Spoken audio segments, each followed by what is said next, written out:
여러분 오늘 말씀을 보게 되면은 어떻게 했습니까? 만민에게 복음을 전파하라. 이것이 너희에게 새로 주어지는 역할이고, 어떤 일을 하든 어디에 살든 어떤 인종이든 어떤 문화적 배경을 가지고 있던 그리스도 안에서 자녀되어 일꾼된 사람이라면은 마땅히 해야 될 일들, 가야 될 방향, 최종적 이루어야 될 우리의 비전을 주님이 이렇게 주셨단 말이에요. 그것이 무엇입니까? 복음 전도라. 내가 정말 세상의 무대 속에서 허둥대는 그런 인생으로 살던 사람을 나를 오늘 이렇게 만들어 준 것처럼 우리도 복음 전도를 통해서 세상을 축복할 수 있도록 그 역할을 감당하며 살아야 하는 거예요. 그런데 그것을 위해서 그렇게 헌신하기 위해서는 우리가 어떻게 해야 되느냐 하는 것이 우리의 질문이고, 이 질문에 대한 대답을 찾지 못한다면 그렇게 하나님이 새로운 피조물로서 그 인생의 무대 위에서 마땅히 해야 될 일을 주셨음에도 불구하고 무엇을 해야 할지 그 역할을 잃어버리고 허둥대는 과거의 인생을 또 반복하게 된다는 거예요. 그러면 안 되지 않습니까?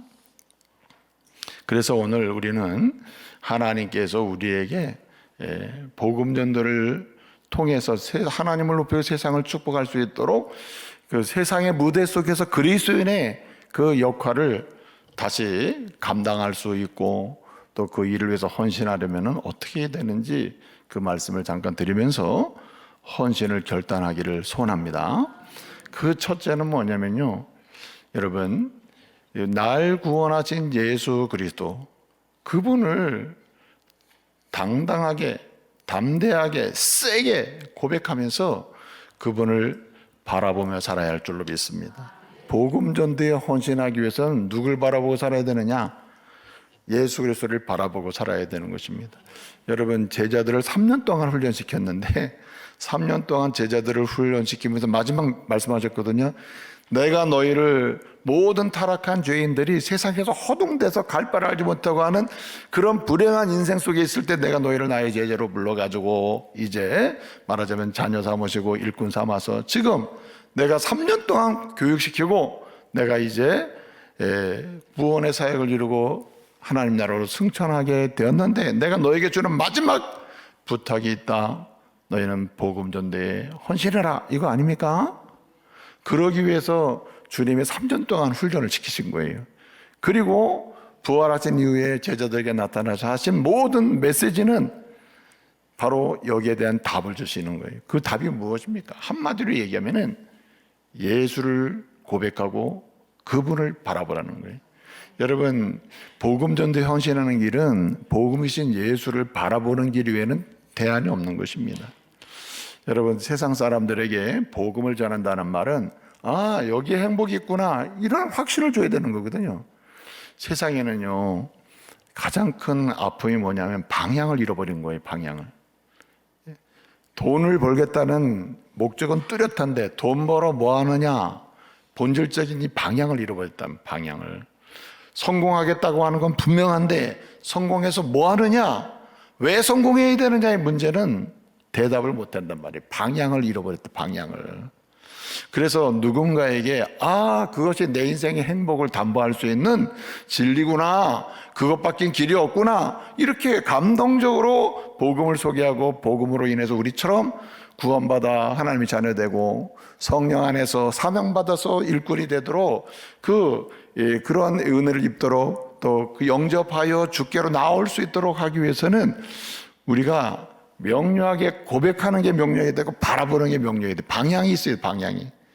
방향을 상실한 사람들이기 때문에 방향이 명료한 사람들은 바라보게 되고 그의 이야기를 듣게 되는 것입니다. 그래서 여러분, 예수를 고백하고 담대하게 세게 확실하게 예수를 고백하고 예수를 바라본다는 얘기는 내가 방향이 명료하다 이런 뜻이에요. 방향을 상실하고 갈 바를 알지 못하고 뭘 해야 될지 모르는 이 세상 속에서 갈 방향을 제시해 주는 거예요. 이렇게 사람들은 방향 없이 성공하겠다, 방향 없이 돈 벌겠다, 방향이 없이 내가 뭐 집을 사겠다, 방향 없이 나는 무조건 오래 살고 볼까, 뭐 이렇게 하다 보니 항상 그 자체가 불안해요. 항상 그 자체가 기쁨이 없단 말이에요. 그렇기 때문에 방향이 명료한 것이 느껴지면 아, 여기에 뭔가 행복이 있겠구나 하고 나오게 되는 것입니다. 그래서 여러분, 예수를 바라볼 때 그 사람은 방향이 명료한 거예요. 여러분, 예수 그리스도 안에서 우리의 마음의 방향이 생기고 예수 그리스도를 바라볼 때 여러분, 우리의 생각의 방향이 생겨요. 예수 그리스도를 바라볼 때 말이에요, 우리의 하려고 하는 사역의 방향이 생겨요. 일의 방향이 생기고 직업의 방향이 생긴단 말이에요. 여러분, 요한복음 5장 17절 보게 되면 우리 예수님이 이렇게 말씀하십니다. 아버지는 누구예요? 성부 하나님이죠. 아버지께서 지금까지 일하셨기 때문에 나도 일한다 라고 하시거든요. 그 일이 무슨 일입니까? 1번 죽이는 일, 2번 살리는 일. 어떻게 이렇게 잘하십니까? 살리는 일이요, 살리는 일. 죽이는 일이 아니에요. 여러분, 어느 누구도 여러분의 입을 통해서, 여러분의 행동을 통해서 죽어야 될 사람은 있어요, 없어요? 있어요? 없죠. 우리의 입과 우리 행동을 통해서 죽어야 될 사람은 세상에 존재하지 않습니다. 단지 주님의 은혜로 죄와 사함을 받은 우리가요, 세상이라는 무대에서 그 역할을 뭘 해야 될지 몰라가지고 우왕좌왕하고 있을 때 주님께서 독생자 예수 그리스도의 그 놀라운 은혜로 말미암아 이렇게 복음전도 어떤 일을 하든 어떤 스펙트럼상으로 이쪽에 있던 어떤 상태에 있었던 간에 주님의 자녀 삼으시고 일꾼 삼으셔가지고 복음전도에 헌신하도록 여러분 방향을 잡아주시고 이렇게 했다면은 어떻게 되면, 그러면 예수 바라보고 주님이 하는 일을 나도 계속하고 있어야 돼요. 예수님이 하나님 아버지가 하신 일을 계속 나도 그 일을 하리라 하신 것처럼 우리도 예수님이 하신 일을 그 주님을 고백하며 바라보면서 그 일을 계속 해야 할 줄로 믿습니다. 이거는 무슨 일? 죽이는 일? 살리는 일이에요. 살리는 일. 시작은 영혼, 구원하는 일이요, 그리고 그리스도의 제자로 살도록 하는 일이요, 그리고 세상을 축복하는 사람으로 살아가도록 이렇게 돕는 거죠. 살리는 일이라는 거, 살리는 일. 그래서 여러분, 이제 보면 이 바울이죠, 바울을 보면요, 이 다메섹 도상이라는 게 이제 하나의 전환점인데, 바울이 예수 믿는 사람을 잡아 죽이려고, 이게 얼마나, 거기에 뭐가 들어있어요? 거기에 자기의 바라보는 지점이 세상의 권력이요, 뭐 사내들의 공이라는 거 있잖아요. 상권을 다 짓고 가지고 있고 권력 지점에 눈이 거기가 있는 거예요. 그거 바라보고 하니까 이 예수 믿는 것들을 잡아들일수록 자기는 이 지점에 가까워지는 거거든요. 그런데 다메섹 도상에서 누굴 만납니까? 부활하신 예수 그리스도, 구원의 주, 인생의 유일한 통치자, 우주의 통치자신 예수를 만난단 말이에요. 예수를 만난 다음에 그는 오직, 여러분 사도행전을 보시고 서신서를 보세요. 그 모든 내용이, 다양한 내용이 들어있지만 바울의 이야기는 똑같아요. 바울은 예수를 고백하고 예수만 바라봐. 그래서 그 마음의 방향이 생겨요. 예수만 바라보니까 여러분 사상의 방향이 생겨요. 생각의 방향이 생겨요. 그러니까 뭐의 방향이 생겨요? 따라서 뭘 하겠다는 사역의 방향도 생긴단 말이에요. 그러니까 그가 뭐 로마를 가든 어디를 가든 누굴 만나든 항상 좌우로나 우로나 치우쳐서 이리 갔다 저리 갔다 하는 게 아니에요. 누구를 만나든 어디를 가든 어디에 머무르든 간에 그의 마음에는 아버지께서 하신 일, 예수님이 하신 일, 그 다음에 예수님이 우리에게 맡기신 일, 그 일을 향해서 가고 있어요. 그러니까 뭐가 됩니까? 일의 방향이 잡힌 사람을 보게 되면 무섭고 힘이 되고, 야, 저 사람 같이 살았으면 좋겠다, 그런 마음을 갖거든요. 그러니까 얘기하는 거죠. 당신도 예수를 믿으라. 예수 믿으면 나에게는 영생에 잇대어 살아가는 이런 마음의 방향, 그 다음에 사상, 생각의 방향, 그리고 일의 방향까지 결정돼서 내가 비록 하는 일이 늦어지고 이렇게 진취적으로 성취됐다는 것이 일부적으로 드러나지 않을지라도 나는 오늘도 내일도 따라합시다, 해피하다, 너무 행복하다. 여러분은 어떻게 일이 안 돼서 속상합니까? 그냥 저보고 위로받고 살아요. 나는 뭐 세상적으로 뭐 이렇게 됐으면 좋겠다, 저렇게 됐으면 좋겠다, 뭐 그런 건 없는 사람이니까, 우리 목사님은, 뭐라고 사나, 뭘 성취하는, 무슨 재미로 사나, 그냥 해피해. 예? 그러니까, 여러분 보세요. 이렇게 마음이 결정되고, 생각이 결정되고, 그 다음에 일의 방에 딱 결정돼 버리면 이게 평생에 한 명 이상 한 사람이라도, 예? 내가 산 것처럼 살 수만 있다면, 그러면 뭐 만족했는데 뭘 그렇게 뭐 스트레스 받을 일이 뭐 있겠어요. 예? 그러네요. 일의 방향이 명료해진다. 누구 바라보면? 예수 바라보면. 그 다음에 또 한 가지가 있는데, 이게 뭐냐면요. 예수를 고백하면서 예수를 바라보고 사는 것이야말로 복음 전도의 헌신을 위한 첫 번째 자세이고, 두 번째는 주의 인도하심을 따라가야 됩니다. 이렇게 바라보다 보면 주께 나 따라와. 여러분, 예수님이 제자들을 부르시면서 처음으로 하신 말씀이 나를 따르라. 그리고 나서 계속 3년 동안 들고 다니면서 하시는 게 뭐냐면, 주님 바라보면서 뭐하라? 주님 인도하심 따라서 따라오라. 이거 연습시키는 거거든요. 그렇게 인도하심 따라 주를 따라가면은 거기서 나오는 열매가 뭐냐면은 복음 전대 열매가 나와요. 살리는 역사도 나오고, 그리고 하나님 나라의 비전도 논의할 수 있는 길도 생기고, 네? 하나님 나라의 영광도 함께 나눌 수 있는 기회도 생긴다고요. 그렇기 때문에 저와 여러분은 어떠한 상황에서 주의 인도하심 따라가는 은혜가 있기를 바랍니다. 네? 주의 인도하심 따라가자. 주의 인도하심. 사실 주의 인도하심이라는 게, 이제 요한복음 14장 6절을 보게 되면요, 주의 인도하심을 따라간다. 주의 인도하심 따라 나는 간다 하면, 가다 보면 세 가지 역사를 경험하거든요. 첫째는 뭘 경험하느냐? 생명의 역사를 봅니다.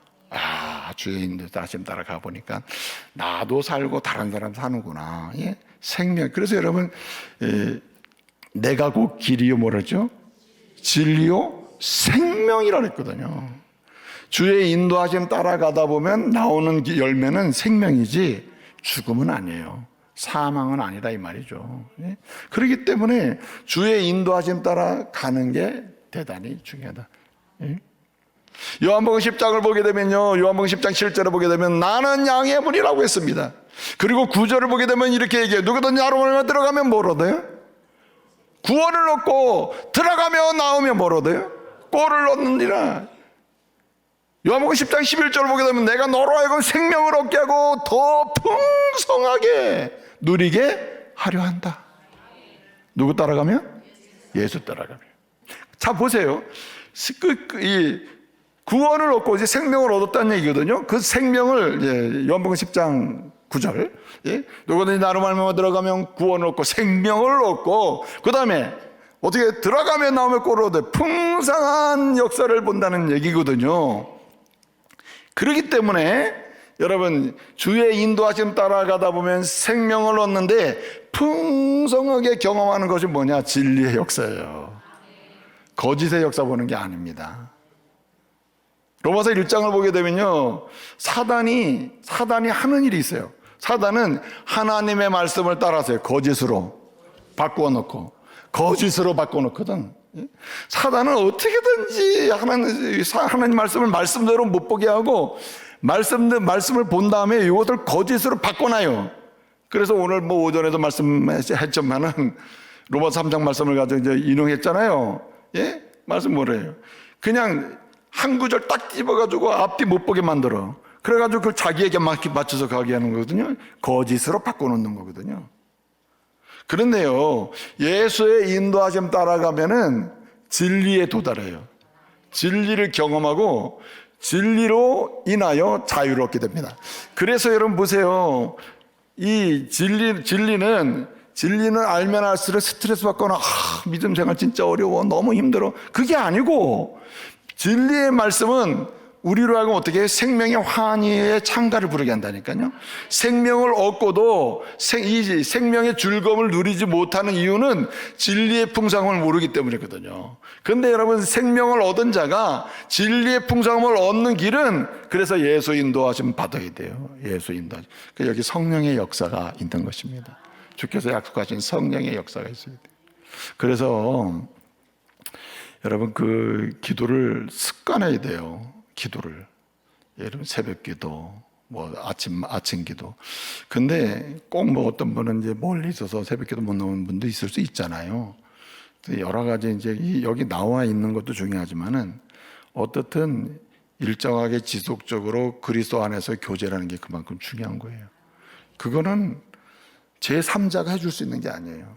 그 목사가 옆에서 뭐 해서 이렇게 되는 것도 아니고, 그것은 제가 말씀드린 대로 예수를 주로 고백하고 왕 유일한 통치자로서 고백하면서 그분을 바라보잖아요. 그래서 마음이 방향이 결정되고 생각이 방향이 결정되고, 내가 할 일의 모든 일의 마지막 지점이 뭐냐, 살리는 쪽에 결정이 딱 돼버리잖아요. 그러면 거기서 주의 인도하심 따라 갈 수밖에 없구나. 세상 인도 따라가서는 안 되겠구나. 세상의 사상 따라가서는 안 되겠구나. 주님의 인도하심 따라가 봐야 되겠다 하고 주님의 인도하심 따라가다 보면은 어떻게 됩니까? 거기서 진리의 풍성함을 경험하게 되는 거죠. 이 기쁨을 누릴 수도 있고 이렇게 되는 거예요. 근데 여러분, 우리 앞서 얘기도 했지만은 이 예수 인도하심 따라가다 보면 사실 남을 복음 전도를 통해서 남에게 큰 은혜를 나눠주는 역사가 이루어지면은, 제가 설교 늦기 시작한 건 아시죠? 설교를 내가 늦기 시작했다고. 그러니까 조금 더 가야 된다. 그런데 여러분 보세요. 이 주님의 인도하심 따라가다 보면 마지막 도달하는 지점은 하나님 나라입니다. 이 땅에 사는 동안에도 영적인 평안과 우리 10년 가운데 임하시는 성령으로 인한 하나님 나라의 영광과 기쁨을 누림과 동시에 이어집니다. 이게 영원에 이때 사는 거예요. 마지막에 하나님 나라의 영광이 들어가게 돼요. 이거는 이 종교적 간섭에 익숙해가지고 아주 습관화된 종교 생활 있죠. 이런 사람은 못 느껴요. 이런 사람은 이게 잘 모를 수도 있어요. 그러나 성령 안에서 주님의 인도하심 따라가는 영적 교제가 살아있으면 이것은 오늘도 내일도 하나님 나라를 경험할 수 있다고. 그래서 영원에 이때 사는 자가 하나님 나라를 경험하게 되는 거예요. 마지막 한 가지는요, 우리가 복음 전도에 헌신하는 이런 성도가 되려면 어떻게 되는가. 이렇게 예수를 고백하고 바라보면서 예수의 인도하심 따라 걸어가면서, 특별히 어떻게 되느냐, 우리는 주의 약속하신 말씀을 실천적으로 행동해야 하는 거예요. 그래서 한마디로 예수처럼 살면 돼요. 예수처럼 살면 돼요. 여러분, 예수님의 생애는 따라합시다. 진리 안에서 자유한 삶, 꺼리낌이 없고 매이는 게 없어요. 세상 것에 의해서 매이거나, 뭔가 어떤, 두렵거나 이런 게 없어요. 그 삶이 어떻습니까? 자유해요. 얼마나 자유합니까? 여러분, 이 물질로부터 조금만 자유해지면 물질을 쓸 줄 알아요. 형제를 위해 쓸 줄도 알고. 여러분, 지난주 그 명절 주간에 내가 이렇게 베풀려고 했더니, 지금까지 베풀었는데 반응이 없다고 그러는데, 반응 기다리면 안 된다니까. 그쪽에서 반응이 없으면 어때? 반응을 보고 우리가 하는 게 아니고 주님은 우리가 하는 것을 귀히 여긴단 말이에요. 그렇지 않아요? 그렇기 때문에 진리 안에서 자유한, 그러니까 예수 따라 살고 예수님의 모범을 따라 살잖아요. 나도 그냥 예수님 모범 따라 나도 살면 그게 다른 사람의 모범이 되고, 저 사람 저렇게 사네? 세상 사람 잘 못 사네? 저렇게 사네? 그러면 어떻게 합니까? 복음 전도의 그 우산 속으로 그 사람이 들어오게 되는 거예요. 복음 전도의 우산을 이렇게 쓰고 있잖아요. 예수처럼 살잖아요. 그래서 이 진리 안에서 자유를 누리게 되면 이 복음의 우산 자체가 자유를 주는 거거든요. 그래서 요한복음 8장 32절은 뭐라 했습니까? 진리를 알지니 진리가 너희를 자유케 하리라. 여러분, 우리가 진리를 안다는 말은 진리에 순종한다는 것이고 진리가 곧 내 삶의 기준이 된다는 얘기인데 그 사람은 어떻습니까? 자유하잖아요. 그리고 또 그뿐만이 아니에요. 우리가 예수님처럼 이렇게 말씀을 따라 이렇게 살잖아요. 그 자유해서 사람들이 감동해요. 저 사람 어떻게 이렇게 자유하고 매이질 않지?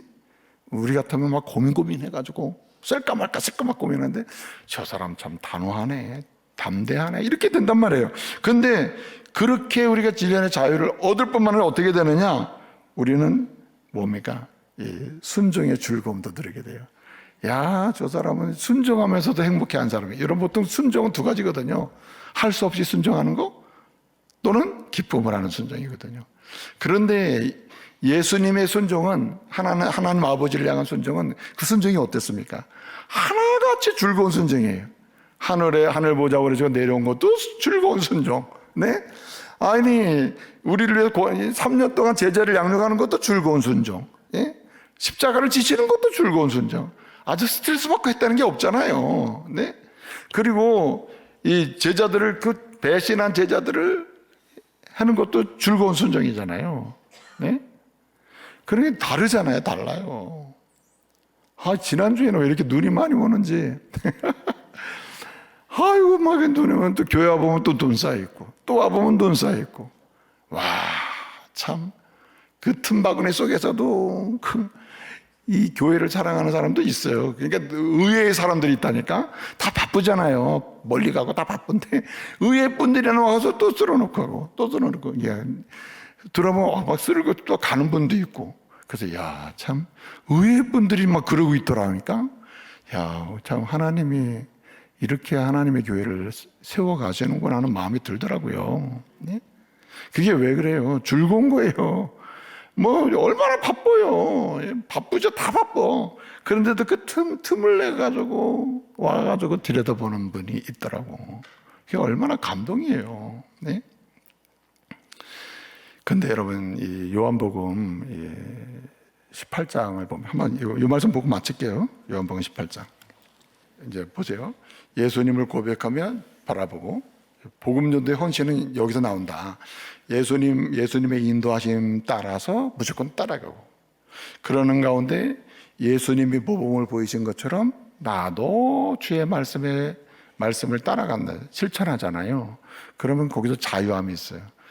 넓은 마음, 관용하는 마음, 이런 게 생기는데 거기다가 순종의 즐거움이 있거든요. 진짜 중요한 게 뭐냐면은 사람을 정말 사랑하게 돼요. 오늘 우리 예수님 보면 예수님은 전지전능하신 분이잖아요. 그런데 오늘 여기 본문 18장을 보게 되면은 말하자면 이제 이게 겟세마네 동산 사건이란 말이에요. 예수님 기도하시고 났더니 이제 예수님 체포하러 왔잖아요. 체포하러 왔는데 그게 복잡할 거 아니에요. 너희가 누굴 찾느냐? 우리 예수님 계속 묻잖아요.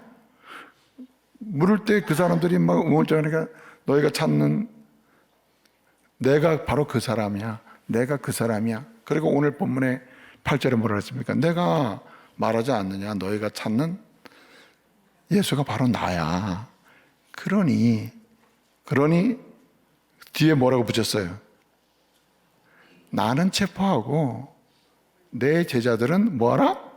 가는 것을 용납하라. 이렇게 한단 말이에요. 나는 체포하는데 이 제자들 체포하지 말고 이 사람들이 가는 것을 용납하라. 이 말은 제자들 생각해 주는 거거든요. 그런데 여러분, 이들은 어떻게 됐습니까? 제자들은 알아서 다 도망갔잖아요. 알아서 도망가요. 알아서 또 이 베드로 같은 경우는 3번이나 부인해버려. 이런 걸 다 아심에도 여러분, 누가 1년 뒤에 나 배신할 거야 알면은 내가 지금 그 사람을 위해서 생각해? 여러분 같으면 어때요? 한 달 뒤에 나를 배신할 거 알고 있다. 그럼 여러분 그 사람을 위해서 뭘 해요? 안 하잖아요. 그런데 우리 예수님은 배반할 것 뻔히 알아. 도망갈 것 뻔히 알아. 3번씩이나 부인할 것 뻔히 알아. 그런데 예수님은 체포되시면서도 누구 생각? 한 영혼을 생각해 주시는 거예요. 예수님처럼 모범하고 이렇게 말씀 따라 가시잖아요. 그러면 마지막에 남는 것은 한 영혼 사랑이라. 그래서 복음 전도가 되는 거예요. 저와 여러분에게 이 은혜가 있기를 말씀으로 축복합니다.